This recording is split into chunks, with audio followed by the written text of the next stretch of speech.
Hi, it's Omi. I am back for a quick update.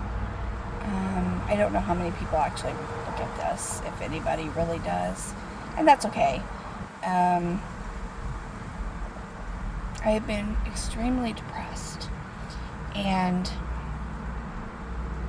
I have barely left the house since summer school ended last week because I did work summer school. And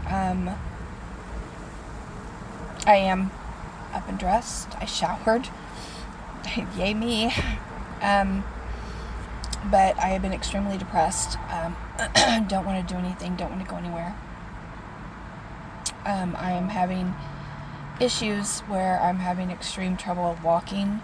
My legs hurt. My feet hurt. My body hurts. And I don't know what's wrong with me. The doctors don't know what's wrong with me. So,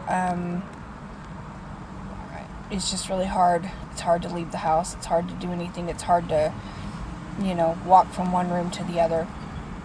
And I don't know if that's part of what's causing the depression or if it's caused by the depression.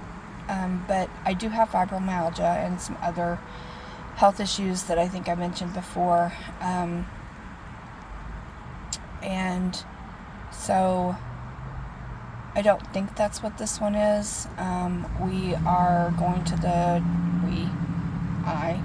going to the neurologist on August 3rd to do one of those, I forget what it's called, because I also have brain fog sometimes, but it's one of those, they're going to poke me and see if my nerves react or something, and they're going to poke my legs and my arms and stuff, because I've been having a lot of tingling and numbness as well as the pain. Sorry, my teeth are really ugly. My hair is always a mess because I don't have air conditioning in the car. Well, I have air conditioning, but my thermostat is messed up, so my air conditioner doesn't work. So my windows are always down, so my hair is always a mess. So, sorry. Anyway, got distracted by my teeth. Anyway, I got the judge's orders back on May 26th was whenever I picked up my divorce papers, signed by the judge, and was also signed by my now ex-husband, notarized as well, and with his signature. And he moved out of state before the divorce was final, so that's why he signed and notarized all the paperwork and agreeing to everything that was in the paperwork, including my spousal support. And I had told him that we put it down for $1,100, which is the amount of rent where I live, about where I live, and that depending on the judge, it could be anywhere from, I don't know, $600 to $1,100, depending on if the judge wanted to go in and redo or review anything after everything, but that he was signing for $1,100, and then he knew what he was signing, and he agreed with all of the paperwork, all of the figures and everything. He agreed with all of that. So I got my paperwork from the in my state, we go through a payment center, and I don't know if that's the way it is in every state or not, but the payment center handles all of the processing for the child support and alimony support, or it's not alimony, spousal support, same thing. And so I got my paperwork and filled it out and sent it in, and that's whenever I had to go to the bank, and we had to close my account that was a joint account. We had to close it and open it just in my name, and so I have a new account. And we did that, sent my paperwork into the processing center or payment center, and so I hadn't heard anything back from anybody, and I called Chuck last week, and I asked him if he got his paperwork, and he said, well, I did, but it looks like it's child support. It looks like you need to fill it out, not me. And I said, well, I've already filled out my portion. This portion is for you. You need to fill this out and send it back in. And he said he wasn't going to do it, and that I asked him what he was going to do about my spousal support, because he also has not had a job, and he's been there since May 4th. Yeah, he's been there since May 4th. And we had put in the paperwork, because I knew he was going to be moving. So I had put in the paperwork that spousal support would start this month, July 1st. It would start today. And he said that his sister had convinced him that he did not need to get a job right now, or at all, but that he needed to file for disability. And I will admit that my husband has had eye issues. He was born with cataracts and had eye surgery at a very young age, and then because he had cataracts removed, and then he had his implants put in whenever he was 25, and now they do it much, much younger, because my children and my grandchildren all were born, well, not all of them, but some of them were born with cataracts as well, and so they've had the surgeries. And anyway, and since then, though, he has had a detached retina and something else, and he had to have a couple of eye surgeries. Well, in the meantime of doing that, they discovered how he had extremely high blood pressure, and that he has diabetes, and diabetes is through the roof because he didn't take care of it, which could possibly put him on the disability list, except they couldn't do the surgeries because his blood pressure was too high. His blood pressure and blood sugars were too high, and they were too high because he wasn't taking his medication. And he would take his medication for a little while, and then he would quit, and then he would say, well, I told you that I needed new refills, and you didn't call it in. And I would say, I don't know what to call in. You didn't tell me what to call in. You didn't say anything. You just said you were getting low on medication, but you didn't say what or when. And then that's all he would say is, I'm getting low on medication. And then that's it. And so, no, I didn't call it in because I didn't know when to call it in. I didn't know what to call in or anything. And I would tell him often, you've got the number on the bottle, just call it in. Just the phone number and the number that you need is on the bottle. Just call it in. And he wouldn't do it. So he would stop taking his medicine. So then his blood pressure and his blood sugars would go up again. And so when he would get out of the hospital for his eye issues, so he had two, and he would have these other issues, he would never do follow-ups. And I would say, are you going to do your follow-up? No, it's just stupid. I'm not going to do it. So he doesn't have a paper trail.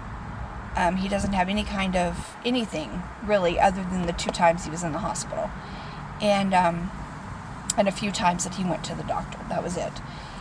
And now they're saying that he can get on disability, period. And so that's what he's going to try to do, is get on disability. But in the meantime, he doesn't even have an eye appointment until August. And he's not planning on paying me anything. He's not planning on helping me. He owes me for a phone bill. He owes me for our gas and electric that was still on after I moved out of the house and he was still in the house. I'm the one paying on that. Trying to pay that. I'm not even paying on it because I don't have the money for it. I don't have the money for my rent. I don't have the money for my bills. I barely have money for gas. I'm struggling here. And I told him all of this, and he just said, I'm not getting a job. And so I called the court, and I said, what do I do? And they said that I had to go up and I had to file a motion to see the judge. which, depending on how I worded it, could be anywhere between free and $68. And I'm like, how do I get it free? And they're like, don't know, can't tell you. I suggest seeing a lawyer. I'm like, yeah, I can't see a lawyer. And then they said, well, we have free lawyers, but they're only like once a week at certain times, like first thing in the morning. And you have to be there like an hour before they open, or you won't get in because the line is so long and they only take so many people. And so I missed it this week. So I did not get in on Monday. I will try again next Monday. But then, on top of that, DCF, which in our state is the Department of Children and Families. It's also CPS in other states. It's SRS is what it used to be. So it's DCF. I've had DCF come into my home because I had a complaint against me saying that I was emotionally abusing my grandchild, and that so far has been unsubstantiated. And I'm like, I don't know where the claim came from. They can't tell me anything. She didn't know where it came from because she's like, I don't know where that came from. I don't know where anything came from, because apparently I told them that she was not going to amount to anything and that she was no better than her mother, which I have never said that. I would never tell her that. I love her mother. She's my oldest daughter, but she is not her mother in any way. Her mother has issues that, pray to God, Bella never has. Anyway, so DCF has come into our house. Since then, the guy I talked to, because I was not home at the time, my youngest child, D was home with Bella, and so they took care of it. D is calling me as I'm walking into therapy, actually, and telling me all of this, and it was quite an interesting therapy session after that, I tell you that. Anyway, the man that I talked to, he said it was, as far as he could tell, it was unsubstantiated, and he would talk to his boss and see, and I haven't gotten any letters or anything, so I don't know what's going on with that. Then, in another DCF case, I received a letter back in the end of April stating that I had a court case scheduled regarding child abuse, or not child abuse, I'm so sorry, regarding child support and my ex-son-in-law. So the deal is, when my grandson is now 7, when my grandson was 3, my daughter came home to live. My son-in-law had the kids. He brought the kids over, said, you can take care of them, to my daughter. You can take care of them. They got the orders changed so that residential custody belonged to my daughter, or primary custody belonged to my daughter. Weekend custody belonged to my ex-son-in-law. And then my daughter's a drug addict, and she does not stay home for very long. She plays house for a little while and then decides that she can't handle it, and so she kind of disappears for a while. So when she left the kids in my care. And when she left the kids in my care, their dad also left the kids in my care. Nobody took the kids. And I have a full calendar of where they didn't even go to their dad's more than maybe once or twice in a year's time, maybe a little bit more than that, but not very long. I mean, in 52 weeks, they may have went, I'm going to say maybe 4 weeks. And They did do stuff with his mom, their other grandma, but as far as spending time with their dad, it didn't happen. And he would promise stuff and then didn't show up. Well, apparently he's a changed man now. And so I have had the kids since the little one was 3. He's 7 now. Last year, at the end of school year, he asked if he could go live with Dad because his dad was living with Grandma and seemed to be doing better. And so we made arrangements, and we're all in the same area, same town. We went to the same school district and everything. We're all family. So he went and lived with Grandma and our dad. And that was May, so it's been a little over a year. And I got paperwork this April stating that I have a DCF child support case. And I'm like, I don't know what this is about. I didn't do anything to this, to file child support. But apparently the state did. They did it in my name. And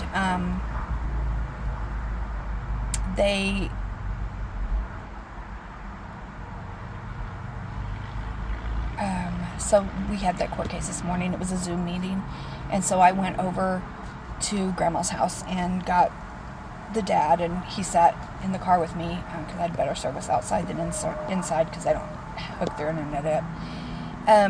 Anyway, and so we were talking first to the DCF lawyer, I guess it is, and he said that technically that Dad can't have custody of the little one, that we have to go to court and see the family judge, and get Dad custody of the child, even though he has parental rights and stuff, but he's not, but he doesn't have custody. And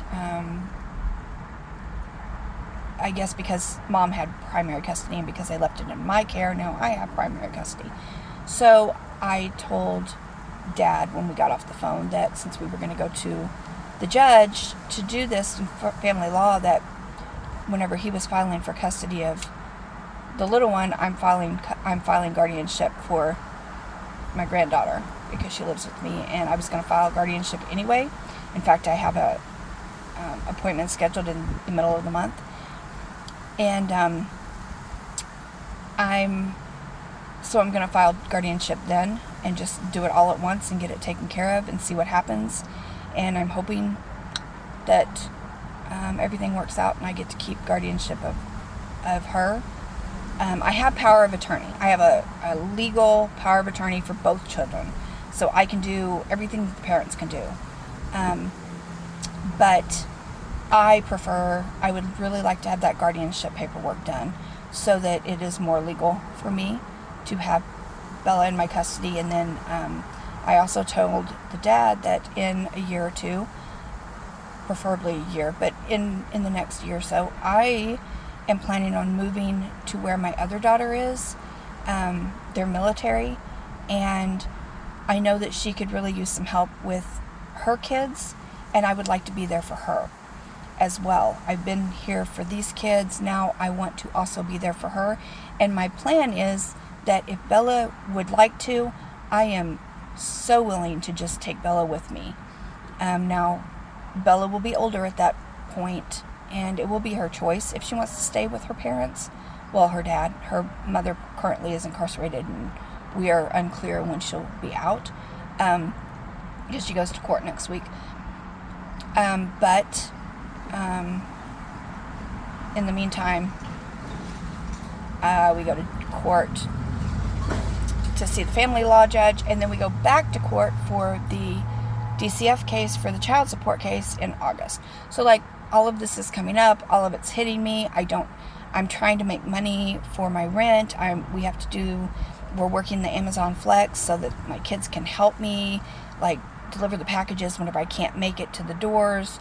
We're doing DoorDash. We're doing everything we can to make money to supplement that income, because I do work at a school district in which they do ration out my paycheck, so I will get paid a 20-hour-a-week paycheck for this summer, for the rest of the summer. I mean, I got paid for working, but for the rest of the summer, I'll get a 20-hour, which will cover my car payment for the month. It'll barely cover my car payment, so I won't have much left because I don't make much. I make $14.93 an hour, and I wasn't counting on the money, but man, if I was getting that alimony, that spousal support, I definitely wouldn't have to worry the way I do. Probably wouldn't have half the health problems that I have. But the other thing is, I may be trying to get out of my lease because I've not received a signed copy of my lease from my landlord. Even though I signed it, the person that was working as his representative, she would not sign the lease. She said that he had to sign it, but he was out of town, and that was the end of April. I have repeatedly asked for a signed copy of the lease. Dee has repeatedly asked for a signed copy of the lease, and we've not received it. And last month they didn't even give me a receipt whenever I left the rent. Well, I didn't leave the rent. Dee walked over and gave the rent, but she had to leave it with the older daughter that was there, and they never gave us a receipt back. So I am not liking the way that this is going, so I may be giving a 30-day notice to quit or whatever it is, because right now I think it should be treated as a month-to-month lease instead of a yearly lease, because I don't have any paperwork stating otherwise. And so I've got all of this stuff going through my mind, and I am overwhelmed. I am not eating well because it's very hard to eat well whenever you don't have a lot of money and we do get some food stamps, but for a family of 3 for a full month, we get $300, which sounds like a lot of money, and normally that's what I would say too, but that covers the basics. So I can get, milk and bread and lunch meat, and I can get a few meals out of that. I can get meat and stuff out of that, yes. But then by the time you cook a meal, and we're all home all summer, so you're talking 3 meals a day, every day, that's just not enough food to stretch. So I don't think any of us are eating as well as we should. And it's a lot more expensive to eat healthy than it is to eat junk food. I know that sounds so stupid, and it sounds like a cop-out to not eat healthy, but my money stretches further whenever I get frozen meals than whenever I get fresh food, because it's just so expensive. So we get milk and cereal, and we get lunch meat, and we get some frozen meals that we can just heat up in the microwave, or processed meals, unfortunately, that are just easy to make because those are less expensive. So we do try to make it go. I don't buy groceries all at once. I split it up, so we buy, part of the groceries in the beginning, spend like half of the money at the beginning of the month. I don't even get my thing until the 7th. So, in the beginning of the month, and then we kind of use the rest throughout the month, filling in what we need. If we need more bread, if we need more milk, if we need more whatever, then we use the rest of the money. And by the 3rd week of the month, if I get paid the 7th, then 3 weeks later, I'm already out of food stamps. Like I'm out of money.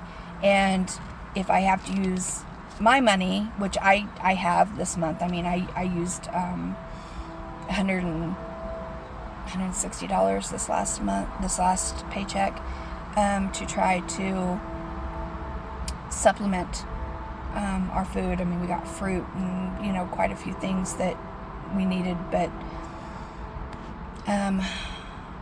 probably wasn't 160, probably closer to about 100, 115, something like that I used. But that was just on small things. That wasn't even on a lot of food. That was very little food, but that was all food. And it just, that was juice and stuff like that too, but it becomes very hard, to support everybody. And I know you're like, well, you got food stamps. Shut up, lady. You're already making it. It's like, I wish I didn't have food stamps because I wish I could make it on my own. I appreciate the food stamps. I thank God that we have what we have. Okay, I am not saying that I don't make enough, that I don't have enough. I appreciate what I have. I just wish that it stretched further because the prices have went up so high. That's, I guess, what I'm complaining about, is that it just doesn't stretch as much as it should, especially for 3 people. And, but with us being home all day, every day, for, a month or 2 because school's out, it's a lot harder to keep up with the food inventory and items. Now during the school year, my granddaughter gets, she'll eat breakfast and lunch at school. So I'm not as worried about that. I will find something, I will take it to work, and then, or I'll skip lunch at work and just, wait until I get home. Or I'll take a snack or something, some kind of protein that I'll take for my lunch or my breakfast or whenever I decide to eat it. I try to get protein bars or something like that, and I am drinking a McDonald's drink. I had a coupon for a free drink, so that's what I use. I take that back. It wasn't completely free. I did have to pay $2. Anyway, I know I'm just rambling. I am so sorry. If you're listening to this and you're bored by now, I apologize. The point of this is, my whole point in doing a YouTube channel was not to go, oh, poor me. My Life is Better with Omi channel, I'm so sorry. I'm just so depressed. And I can admit that, and that's okay. My Life is Better with Omi channel was supposed to be fun, and I'm Omi to 5 grandkids, and I want to have fun, and I am silly.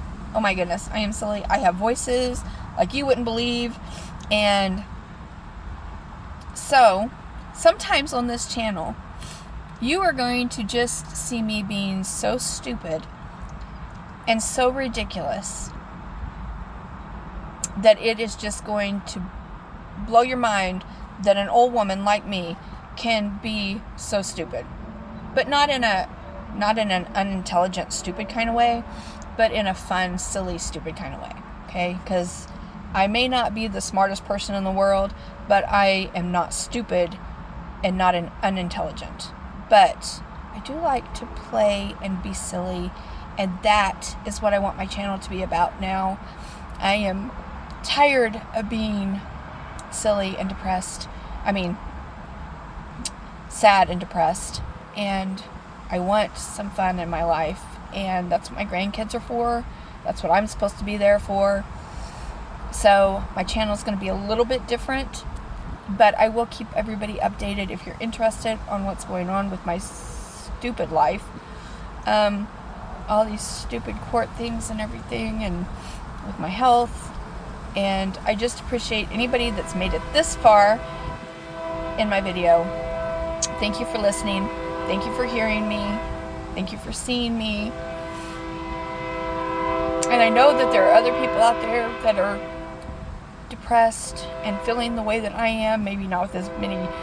Your issues are different than my issues, and I understand that.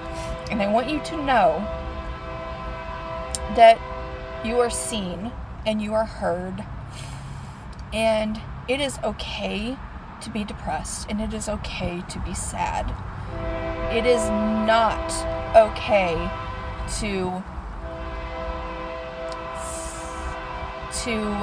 it is not okay to use that. It is not okay to just feel like that is the only thing you have in your life is your sadness and your depression, because there is more to you than that. Because I know there is more to me than that. And I just have to find it again. I have to put some things away in my mind and figure some things out logistically and statistically and financially. But I know that there is more to me than my depression. And I know there is more to you than your depression and your sadness. And you are seen and you are heard. And don't let anybody tell you otherwise. So, on that note, next time you see me, I will not be crying. I will be happy and I will be silly. And who knows? Who knows what I'll do tomorrow or the next day. So, have a great day. And Omi is saying goodbye for now.